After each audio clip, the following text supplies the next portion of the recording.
സുഹൃത്തുക്കളെ, ഹിമാചൽ പ്രദേശിലെ കുളു ഡിസ്ട്രിക്റ്റിലെ തീർത്ഥൻ വാലിക്ക് സൈഡിലൂടെ ഒഴുകി പോകുന്ന നദിയാണ് തീർത്ഥൻ നദി എന്ന് പറയുന്നത്.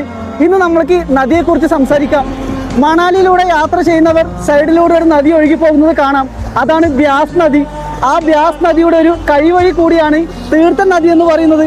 തീർത്ഥൻ നദിയുടെ ഉത്ഭവസ്ഥാനം എന്ന് പറയുന്നത് ഗ്രേറ്റ് ഹിമാലയൻ നാഷണൽ പാർക്കിനകത്ത് സ്ഥിതി ചെയ്യുന്ന ഹാൻസ്കൂൺ കൊടുമുടിയിലെ ഗ്ലേഷ്യർ തടാകത്തിൽ നിന്നുമാണ് ഈ ഒരു നദി ഉത്ഭവിച്ചു വരുന്നത്.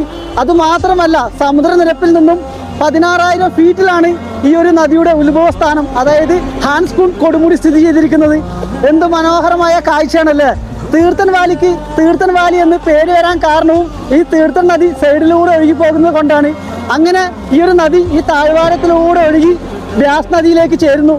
ചില ജനാലകൾ താരകങ്ങൾ നേർക്കു നോക്കും